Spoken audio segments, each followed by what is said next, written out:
to Authority podcast. I'm your host, Kim Thompson-Pinder, and this is the first day back after vacation, so you are getting me rested and energetic, opposed to probably the last episode, which was just before my vacation.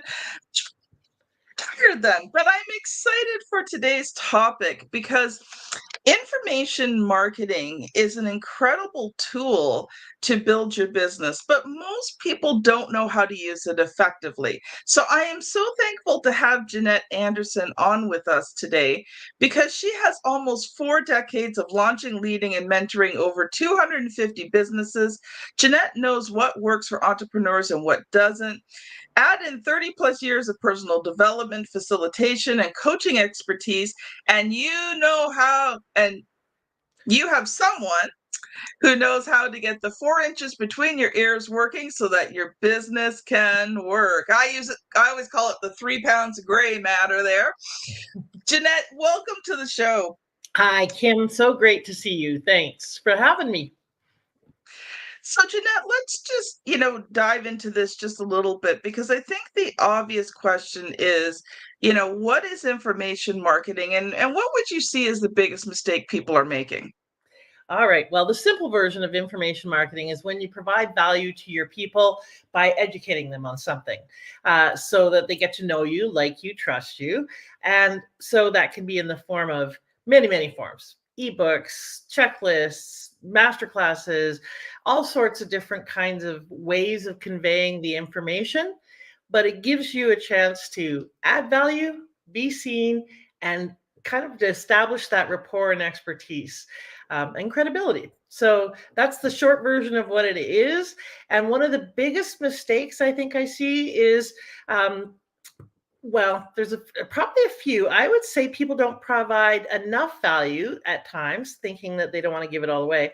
But I think the biggest thing is they don't take a step back from their solution that they're selling.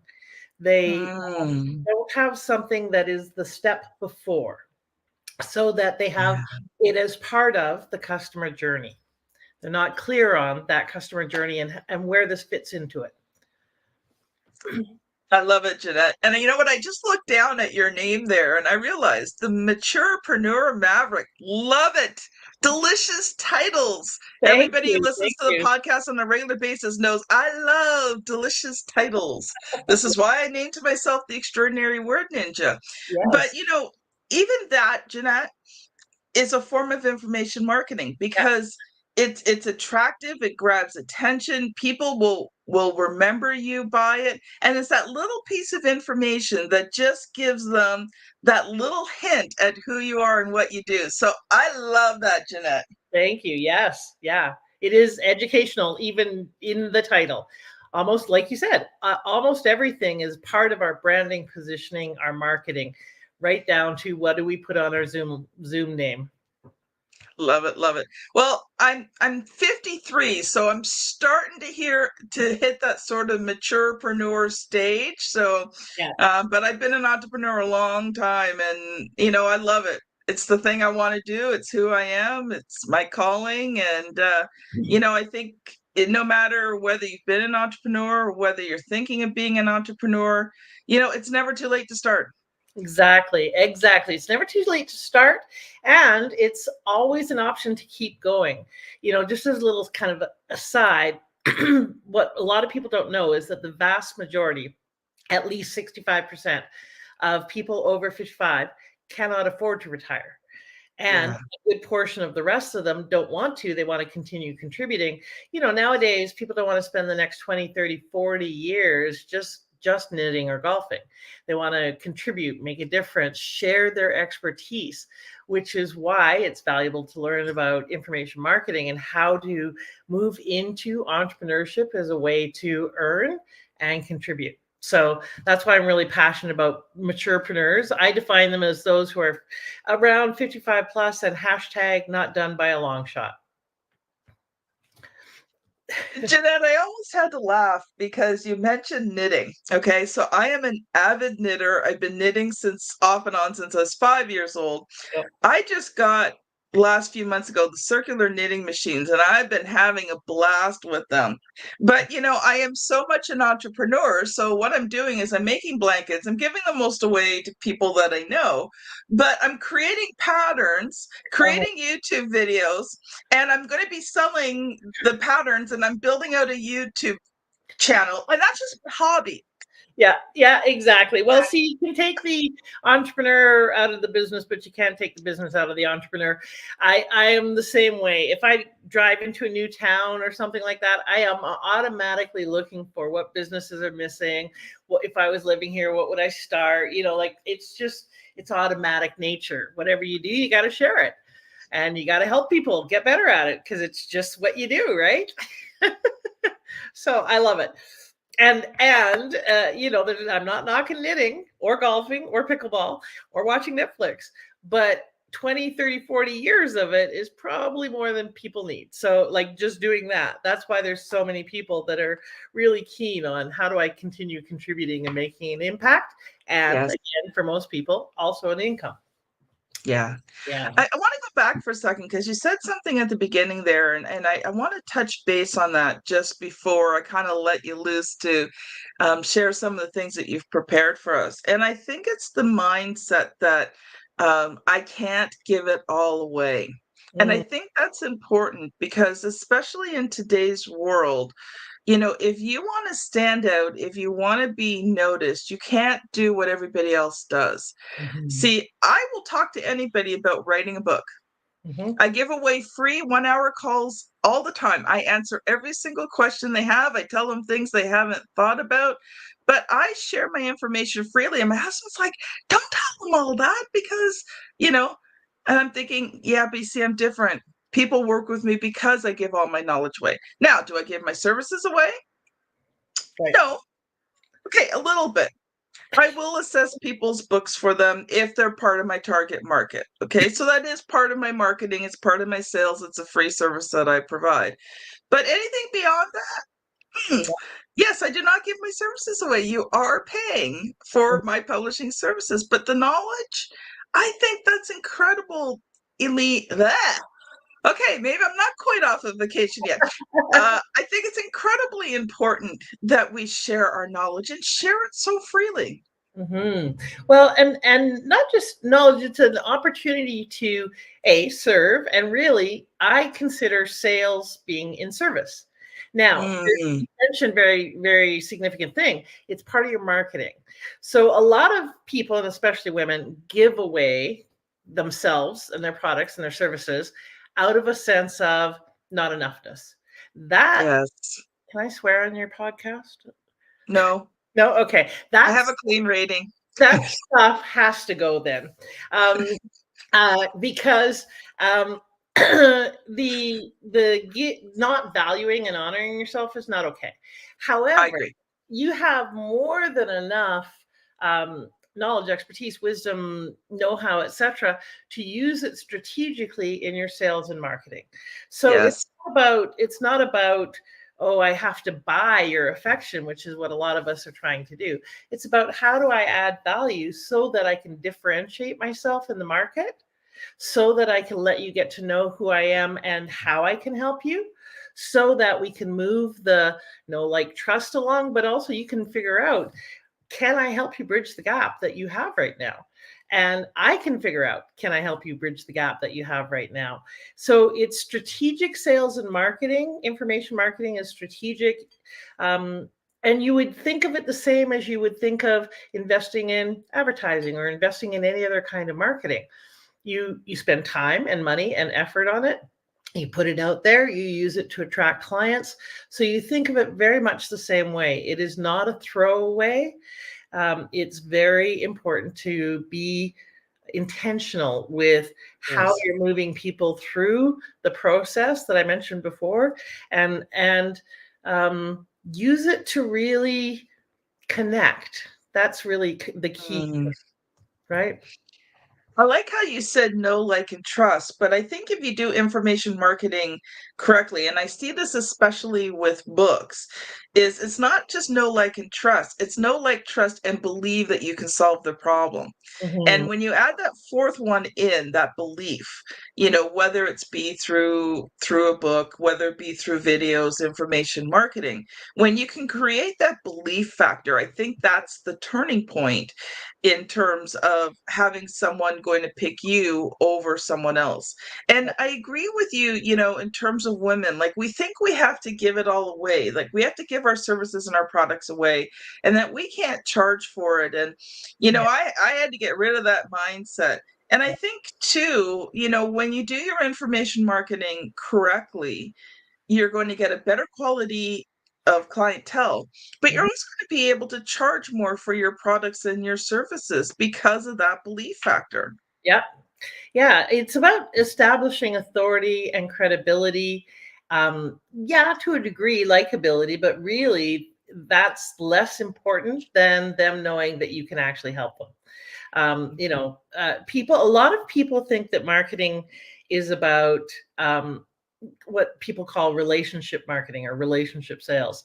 And I always put quotes around it, even if I do it in my head as an air quote thing, because to me, a relationship is when I pick up the phone and call someone and say, "Hey, do you want to go to a movie?"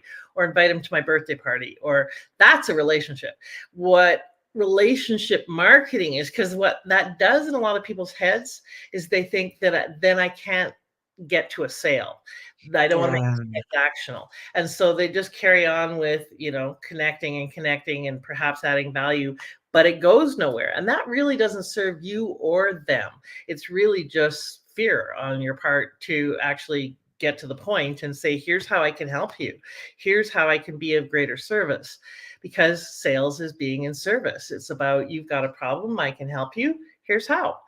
Do you want that or not? It's not a imposing thing, it's a supporting thing.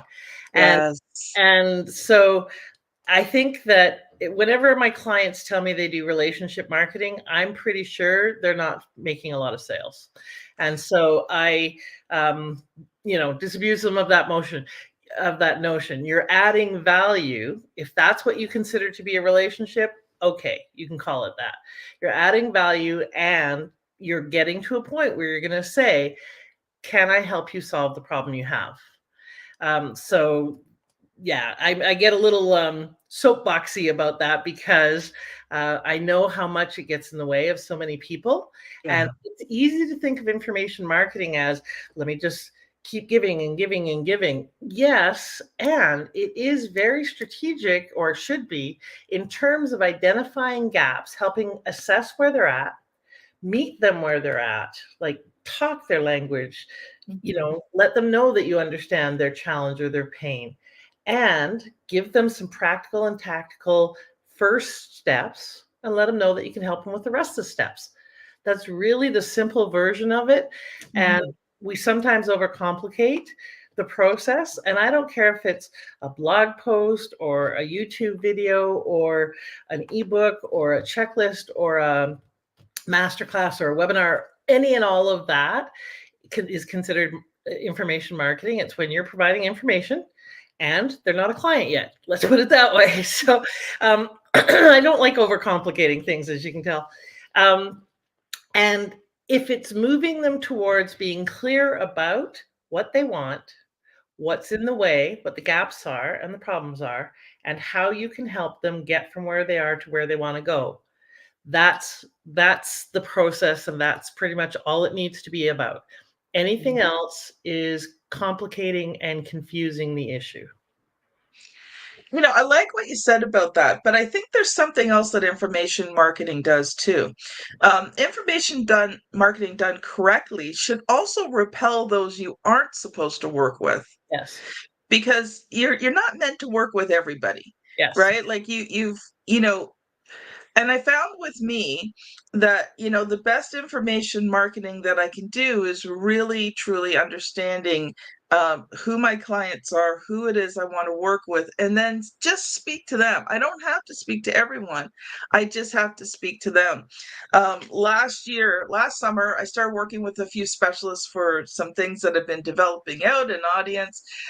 Just so you know, if you are listening to this, I'm not sure if it's already passed or not, but I'm working on some things for you guys that we're going to be announcing soon. So keep your ears open. But actually, you know what the best thing to do is? You want to find out what's going on? Join me on LinkedIn. So look up Word Ninja Kim on LinkedIn.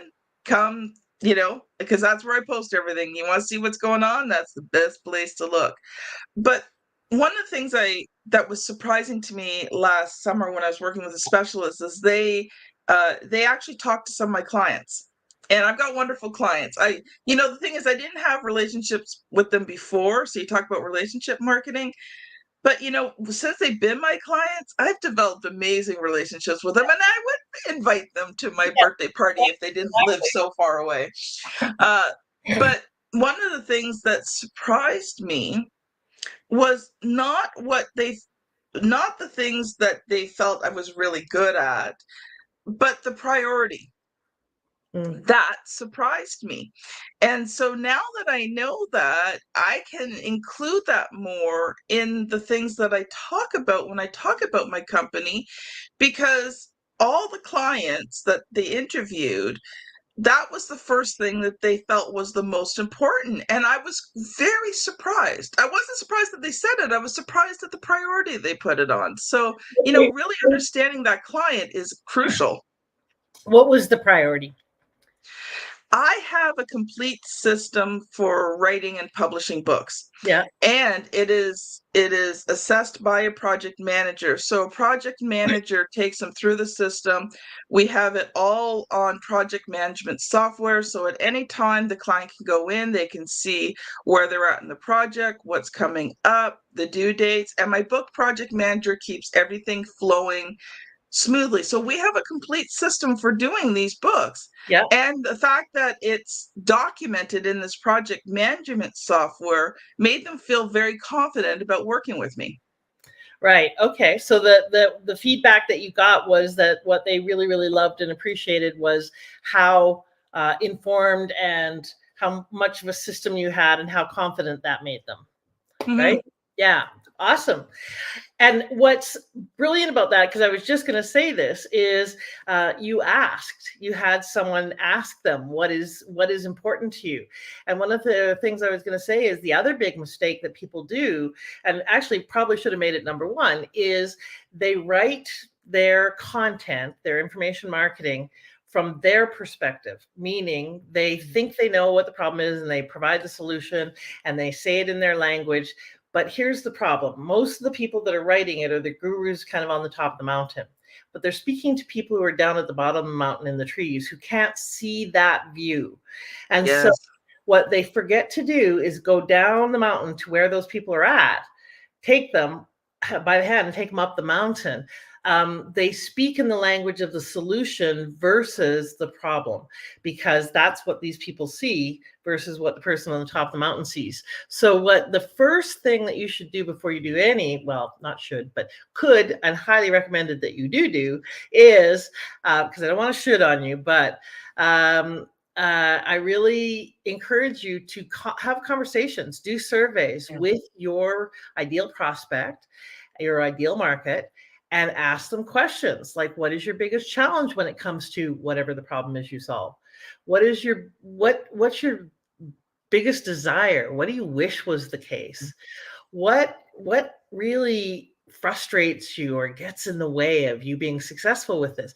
Have conversations with them. Ask a survey. I've got a 9-question survey I give my clients. Go get their language. The most important thing is when they talk to you, don't paraphrase, don't put it in your words, write down what they say. Yeah. If you sell weight loss solutions and they say, I want to fit in the jeans I wore in grade 10, write that down. Don't write down wants to lose weight, right? Yes. That's not what they said. And when you speak their language in any communications, marketing, anything like that, they feel like you get them, like you see them, like you hear them, And that helps with the establishing of rapport and connection. And that's really, really important. So the very first thing you do before you produce any content of any kind is go talk to your prospects a lot. Like and by the way, when I tell my clients when they do this process for my American friends, I speak Canadian and English. I'm in Canada right now. Like Canadian I have that and same problem too. Oh man, I'm Canadian and I can't never remember whether you say it Canadian, how you say Canadian, how you say it American. Oh man. I forget what I was saying. So I have them go and ask these questions, do the survey. And the last question is, and by the way, when I create the solution, can I call you back and tell you about it? And the wonderful thing is now you've got a warm list of people who have given you permission to call them and sell them. And you also have clarity about what they need and what they want and what gaps you're bridging. So when you have those sales calls, they're A, permission-based, B, highly effective, and C, they already feel like they've contributed to the solution. They're part of it. So they actually want to hear what the results are, and they're far more likely to respond with a yes because you understand them and you built this specifically to solve their problem. So it is a real win-win way especially if you're starting out, or if you want to kind of kickstart your sales efforts again because you've been avoiding them and you know who you are, then you want to do this survey process. It's a great simple way to get back into sales, but more importantly, it gives you your people's language so that when you write or video or do whatever you do, you're speaking to their hearts, to their minds, to them. And there's that real connection. So number one thing is do more research than you think you need to. Speak their language. They will also tell you what they need, the problem solved. And, I mentioned earlier, take a step back. One of the things you want to do is figure out what is the journey you take people on. So from the bottom of the mountain to the top, what are the steps? So reverse engineer it. This is the way I usually do it anyways. If I want to get them here, what are the steps that will get them from where they are to where the view is better and it's easier? And then what are they thinking about just before the first problem I solve for them? Like first, sold solution. So, for example, if you're a business coach and the problem that you solve for them is helping them with their marketing, well, what's the thing that they're thinking about that is the top of mind pain that they're trying to solve? Most of them are searching on how to find more clients.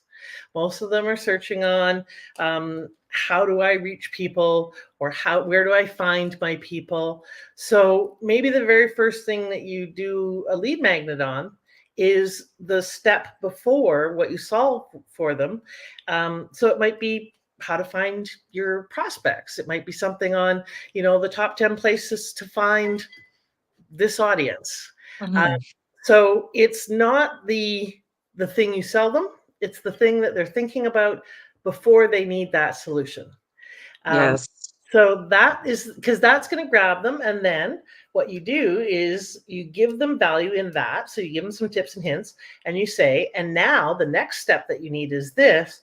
So book a call with me to talk about how I can do that for you. Go watch this webinar, whatever your next step is in your sales journey. Take this next step. And that's where you sell them the first step in your solution. Or depending on your process, it might be where you take them to the next step of getting to know you, etc. So add more value, then lead them to a sales call or something.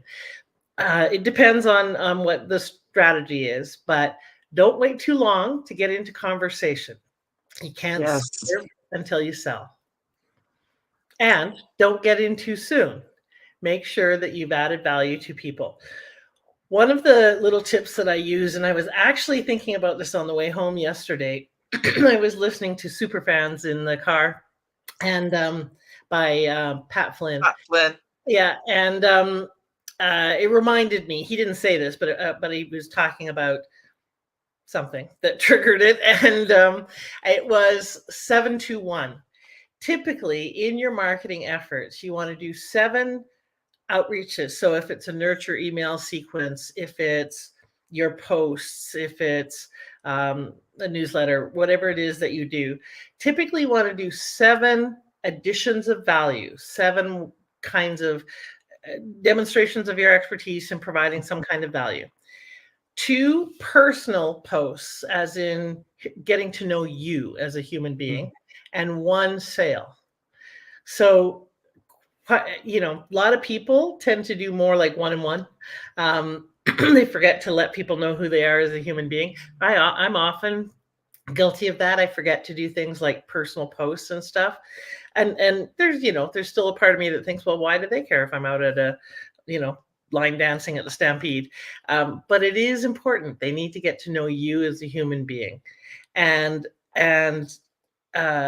it's not all about you. It's about them, right? So it's a 7-2-1, tends to be a good combo, a minimum of 5-2-1. Value add, personal content or about you, and then sales, or a call to action. That's what I mean by that. So a request for them to book a call with you, or attend this webinar where we're going to pitch you, you know, that kind of thing. Jannette, I'm going to interrupt you there Yep. because we're running out of time, and I always have to ask this question because my audience is waiting for it. So you have co-authored books, but you've never written your own book. So I'm going to ask you the question that I ask every non-author that comes on the show. So are you ready? Yes, I'm ready. All right. So if you were to write a book to build your business, what would you write about? Well, I'm in the process of it, and that is the rise of the maturepreneur, how the face of business is changing. And by the way, it's getting a lot more wrinkled, and that's a good thing. So the book is really about this amazing trend and process that's going on right now of just under 1 billion people flooding into the business marketplace, and no one's paying attention. So that needs to change. And so that's part of what I'm doing. And the book is about that and how maturepreneurs can succeed, because there's a number of different obstacles that we face. Mm-hmm. So how do you overcome that? So that's one book. And then there's some others that I have in the hopper. Okay, so the next question is, what has been sort of the good and the bad and the ugly so far of, you know, writing this book for you? Finding time amongst all of the other priorities. I'm, you know, launching a network and a bunch of other things right now, planning a conference. It feels lower on the priorities, you know, scale. It's incredibly important. I want to have it written by the time I do the conference, because we'll have a bookstore and I want to be selling my book. It's the fitting it in is the biggest challenge. It's not the content really. There is also the fitting in of the time to do more research and so forth for that. But that's kind of under the umbrella of time, making time. Yeah. I hear you, Jannette. I hear you. Yeah. Jannette, we've got just enough time left for you to share a final thought. And I know that you have a gift for the audience. So this would be a great time for you to share your final thought and what do you have to give away today? Okay. Well, I'll tell you about the gift first. It's called Increase Your Authority and Influence. Use lead magnets to build your list credibility and cash flow. It's an older, so don't look for high production value, but it's a training course with templates and practical tools to help you create your first lead magnet.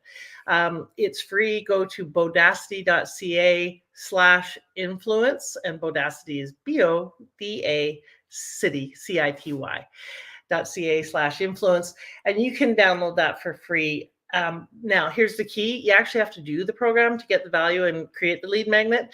So I highly recommend that you do.